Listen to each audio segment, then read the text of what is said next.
Dah. Sudah kelihatan toh? Um. Ya, hari ini sebelum memulai pelajaran hari ini, mari kita membaca surat Al-Fatihah. Al-Fatihah. A'udzu billahi minasyaitonir rajim. Bismillahirrahmanirrahim.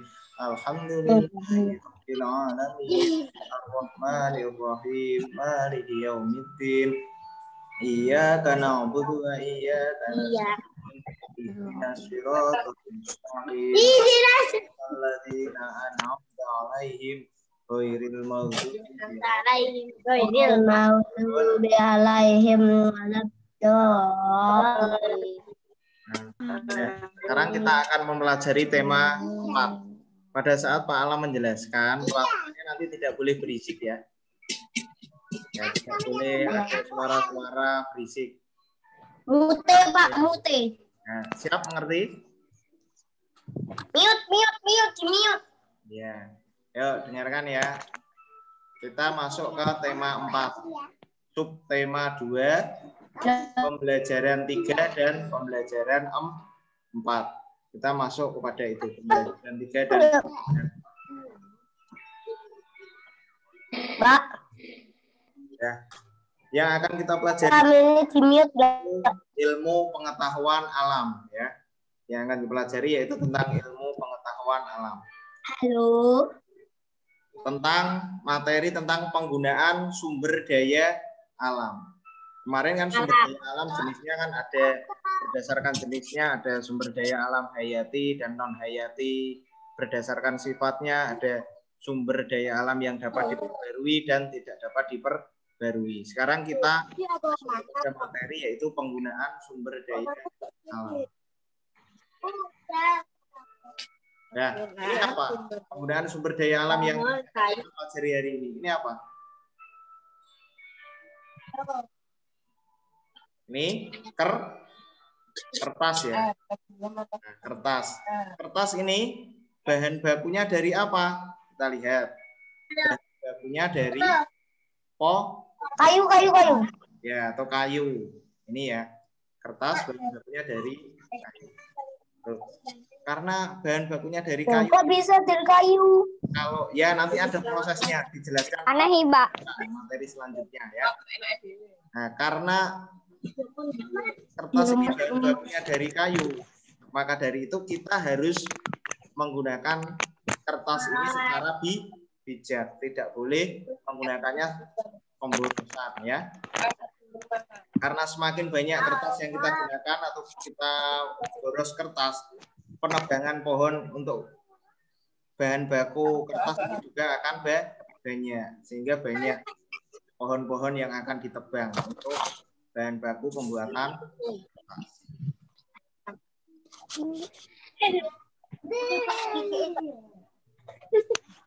Nah, ini ada temannya yang masuk lagi.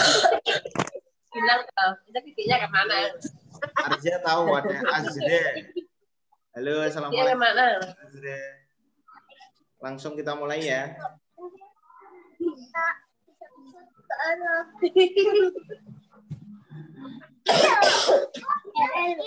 Ya, ini langsung kita ke akibat dari penebangan pohon secara berlebihan. Kalau tadi kita menggunakan kertasnya secara kurang bijak, nanti otomatis akan berpengaruh pada penebangan pohon. Ya. Kalau akibat dari penebangan pohon secara liar, secara berlebihan atau secara liar, itu akibatnya seperti ini. Yang pertama, nah, yaitu akan menyebabkan hutan menjadi gundul.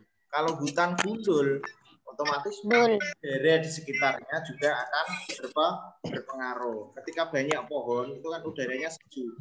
Kalau pohonnya seperti ini gundul, udaranya akan gersang atau panas.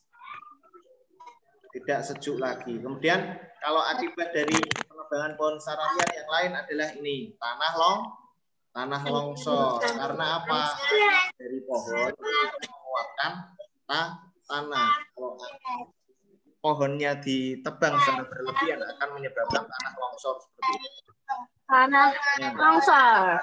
Ya. Ada apa ini? Banjir. Nah, ini juga salah satu akibat dari penebangan pohon secara berlebihan. Dari itu harus apa?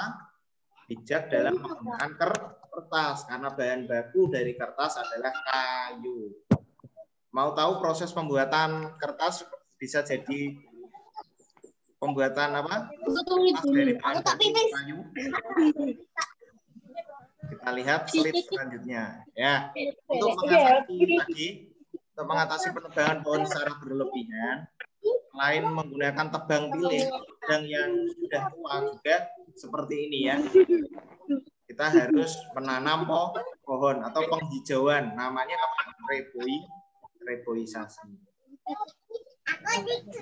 Lanjut ke materi selanjutnya. Nah, ini proses pembuatan kertas. Proses pembuatan kertas. Ya. Proses pembuatan kertas diawali dari pohon ditebang. Ya. Lu Azra kelas 4C kok melu? Enggak apa-apa. Enggak apa-apa, ini untuk semuanya. Materi untuk semuanya ya. Karena tema 5 kita belum membahas sama sekali ya. Kelas 4C ikut enggak? Ini materinya untuk kelas 4 semua. Proses pembuatan kertas pertama adalah ini, pohon ditebang oleh seorang pohon ya. Kemudian dipotong-potong menjadi ukuran seperti ini.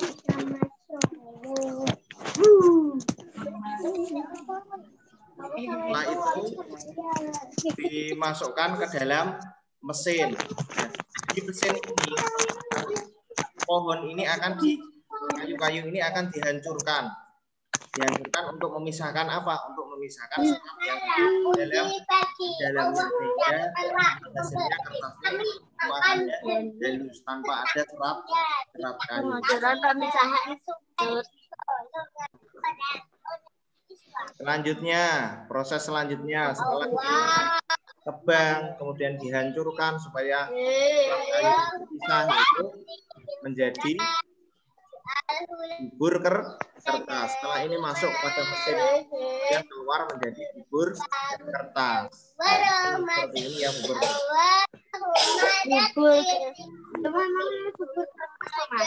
Dari bubur kertas ini kemudian menjadi gulungan kertas yang panjang dan lebar seperti ini. Nah, potong-potong menjadi bentuk seperti ini supaya serat kayunya masuk bubur kertas. Setelah bubur kertas masuk menjadi gulungan kertas yang lebih besar. Proses terakhir selanjutnya dari kertas yang besar kemudian dipotong-potong menjadi apa? Potong-potong menjadi lembaran dari kertas. Ini ya prosesnya tadi ya dari awal sampai akhir.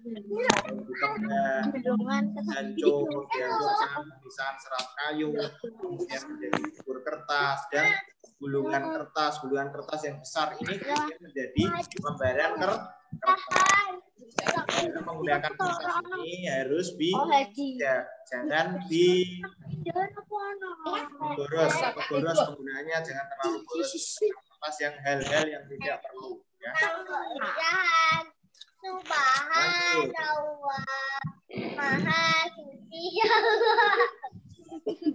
Nah, ini kira-kira apa saja pekerjaan yang ada dalam proses pembuatan kertas tadi? Ada yang tahu? Yuk dijawab. Kira-kira proses apa saja pekerjaan yang ada dalam proses pembuatan? Pak, ditulis, Pak. Pekerjaan apa saja yang ada? Ayo. Pak, ditulis enggak, Pak? Enggak usah ditulis. Nanti tak kirimi ini. Apa saja pekerjaan yang ada? Apa saja pekerjaan yang ada dalam proses pembuatan kertas? Apa saja pekerjaan yang ada? Itu pertama apa ini? Dibaca. Penebang pohon. Tadi ya. Pekerjaan tadi penebangan pohon. Kemudian setelah itu pohonnya dipotong-potong menjadi bentuk yang sesuai tadi. Setelah itu dimasukkan kepada mesin. Kemudian dihaluskan menjadi bubur kertas. Diproses masuk pada penggulungan kertas yang lebar tadi. Kemudian menjadi sebuah lembaran kertas. Selain penebang pohon, pekerjaan yang ada dalam proses pembuatan kertas itu ini karyawan pada pabrik kertas. Ini ya, ada penebang pohon, ada karyawan pada pabrik kertas. Sampai sini sampai pelajaran IPA ini ada yang ditanyakan? Enggak ada. Dilanjut materi selanjutnya. Ya. Nah, untuk kelas 4C selamat datang dan selamat bergabung ya.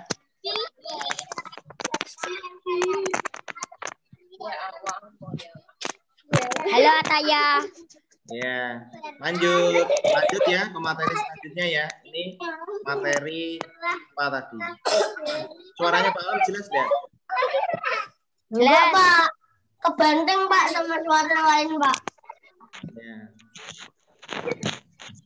Banteng sama suara lain.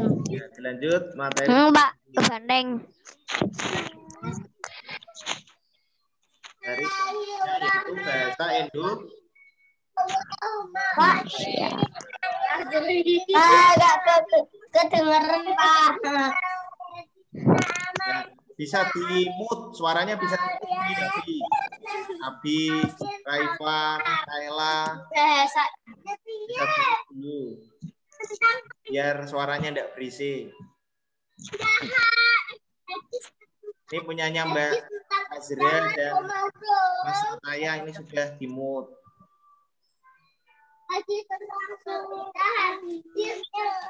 Mbak Kaila bisa di-mute, Mbak Kaila. Suaranya kedengaran.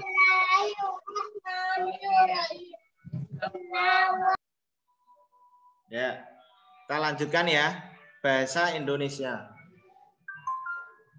Nah, bahasa Indonesia kali ini yaitu tentang ini. Penokohan. Penokohan itu mengandung sikap batin tokoh yang mempengaruhi pikiran, budi pekerti, dan tingkah laku tokoh tersebut. Masih ingat kemarin tokoh atau watak tokoh itu dibagi menjadi tiga. Yang pertama ada tokoh protagonis, tokoh yang baik, ada tokoh antagonis, tokoh yang jahat, dan ada tokoh tritagonis. Kita akan membahas lebih lanjut tentang penggambaran tokoh dalam sebuah cerita. Ya. Nih dibaca. Watak tokoh dapat digambarkan dalam 3 dimensi. 3 dimensi itu apa saja? 3 dimensi yaitu pertama keadaan fisik. Bisa dilihat dari keadaan fisiknya watak dari tokoh itu.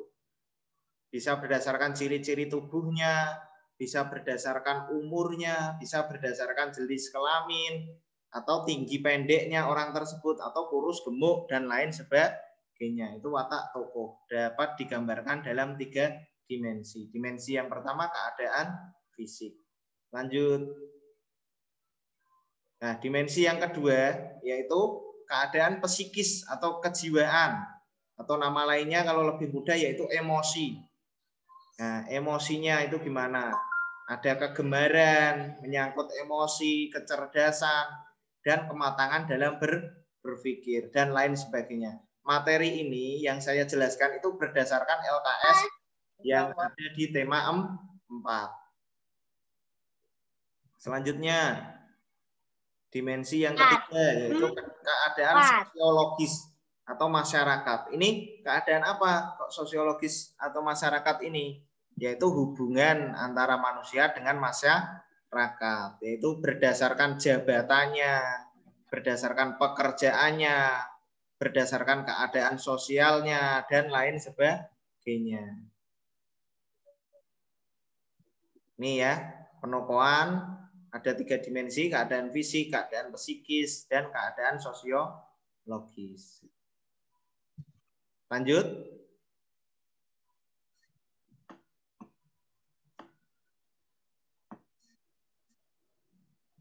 Lanjut, Pak. Ya, ini ada chat. Nah, ini Mbak Azria bingung ada apa Mbak Azria? Bisa dikasih suaranya. Bingungnya kenapa?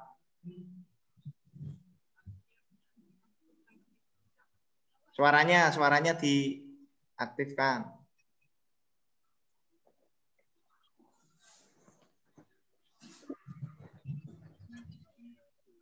Enggak kedengaran, suaranya enggak bisa.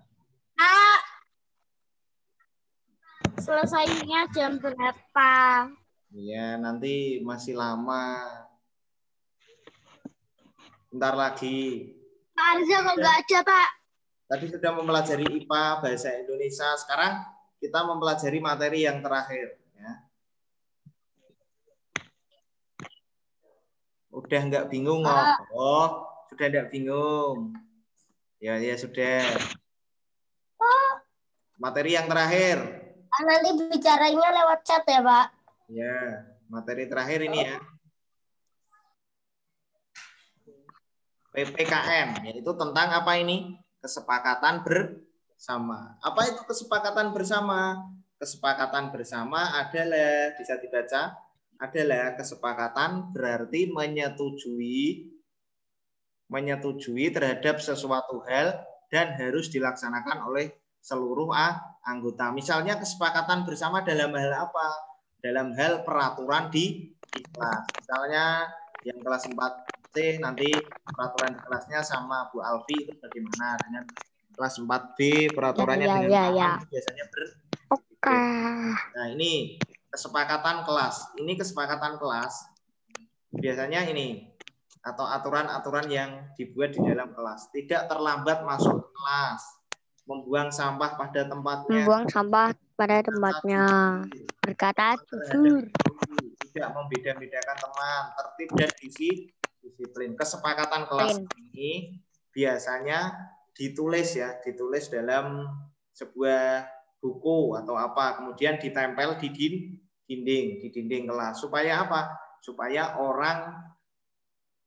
orang yang menyepakati ini itu bisa membaca aturan-aturan yang ada di dalam kelas. Lanjut.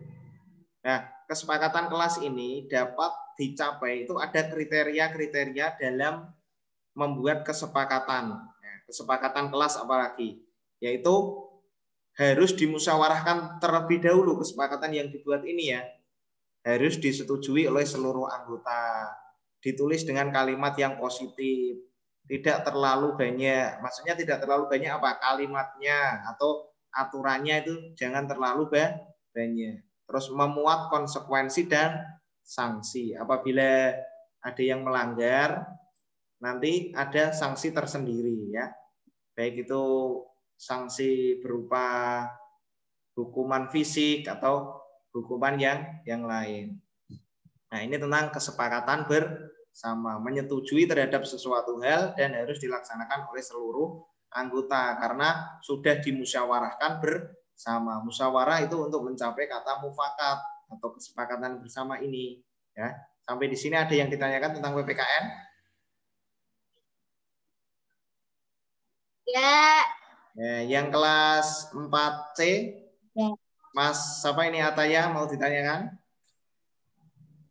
Mbak Azra Putri Syarifah, ada yang mau ditanyakan? Temannya Arzakia Arroja.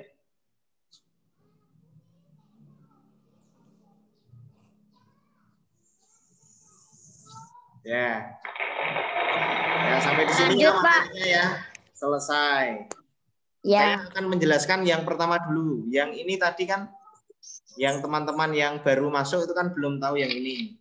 Ini materi pertama tadi di slide pertama ya. Proses pembuatan kertas. Oh, ini sudah tadi. Nah, ini. Yang ini belum ya. Kita ulas lagi yang ini. Ilmu pengetahuan alam tadi tentang penggunaan sumber daya alam. Dulu sumber daya alam itu kan sudah kalian pelajari, ada berdasarkan jenisnya dan berdasarkan sifatnya. Ada yang hayati dan non-hayati atau biotik dan abiotik. Ada juga berdasarkan sifatnya, ada yang dapat diperbarui dan tidak dapat diperbarui. Nah, sekarang yang akan dibahas yaitu penggunaan sumber daya alam. Nah, yaitu sebuah kertas. Kertas ini dibuat dari bahan baku apa? Bahan baku pohon. Ya, yang pertama tadi yang baru gabung kan belum sampai materi ini. Dari bahan baku pohon atau kayu. Nah, apabila kita menggunakan kertas ini secara boros, nanti otomatis akan berpengaruh terhadap penebangan pohon ini atau kayunya ini. Akan banyak sekali yang ditebang. Agar hutannya tetap lestari, mengimbangi yang ditebang-tebang ini. Jadi itu kita harus menanam pohon. Nah, ini akibat dari penebangan pohon secara berlebihan. Ada hutan gundul, terus ini tanah longsor, banjir. Untuk mengatasi ini semua atau agar hutan tetap lestari, maka disiasati dengan reboisasi atau ini penanaman pohon tadi, ya. Ya, sampai di sini ya. Ini pembuatan kertas tadi, kayu, pohon ditebang, kemudian dimasukkan ke dalam mesin untuk pemisahan serat kayu. Bubur kertas. Ada soal nggak, Pak? Bubur kertas nanti soalnya di LKS saja ya. Bubur kertas ini menjadi gulungan kertas yang besar. Karena gulungan kertas yang besar nanti sulit untuk menyimpan, kemudian dipotong-potong menjadi bentuk lembaran. Ini ya, sampai sini ya.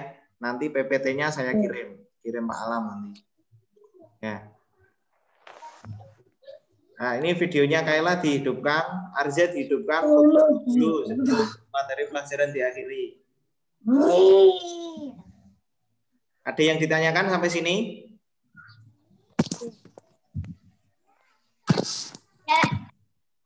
Ya, nanti PowerPoint-nya untuk kelas 4B saya kirim ke kelas, dan kelas 4C nanti saya kirim ke Bu Alfi. Nanti biar dikirim Bu Alfi ya. Nah, untuk latihan soalnya nanti bisa dikerjakan yang uji pembelajaran 3 dan uji pembelajaran 4. Untuk Mbak Azra besok bisa gabung lagi. Untuk Mas besok bisa gabung lagi. Siap ya? Jam berapa, Pak? Biasanya jam 1. Ini sudah mulai dari seminggu yang lalu ya. Biasanya tiap Selasa Kamis. Personilnya ya ini Pak, yang kelas 4B. Raivan, Afi, Kayla, Arza, Maun. Yo, what up? Ada Azza, tapi mereka sampai tadi. Foto dulu ya. Foto dulu ya. Ya, lihat kamera, foto dulu. 1. Arza ini nggak dilihatkan gambarnya. Kurang 3 menit loh, mati loh. Hanya 4 menit. Zoom ini hanya 40 menit ya, karena Zoom gratis. Ya, foto dulu. 1, 2, 3. 1, 2, 3. Lagi 1, 2, 3. Nah, sudah ya. Ya, untuk uji pembelajaran 3 dan uji pembelajaran 4 nanti kalau ada yang sulit, untuk yang 4B nanti ditanyakan kepada Pak Alam, yang 4C nanti kalau tatap muka ditanyakan kepada Bu Alfi yang mana yang sulit gitu ya. Ya. Selesai ya pelajaran hari ini ya. Terima kasih ya. Kita akhiri. Subhanaka Allahumma wa bihamdika astaghfiruka wa atubu ilaik. Amin. Nanti PPT-nya ditunggu, yang kelas 4C tak kirimkan ke Bu Alfi ya. Assalamualaikum warahmatullahi wabarakatuh. Masih ada 1 menit 40 detik. Ini bisa buat ngobrol, enggak apa-apa sampai mati. Halo guys, bertemu lagi dengan David di sini. Zoom-nya hanya 40 menit ya, tidak lama-lama karena Zoom gratis. Kata ya. Emang kalau berbayar gimana, Pak? Kalau berbayar ya bayar lagi. Ya. Ya, Ataya. Kalau bayar nanti bisa berjam-jam. Ini karena gratis hanya Bayar berapa, Pak? bayar. berapa? 100.000. Bayarnya 1 juta. nggak tahu bayarnya kemana juga nggak tahu. 7 miliar. Waduh, 7 miliar. Ini 7 miliar nggak ada uangnya. Oh, mantap. Mantap.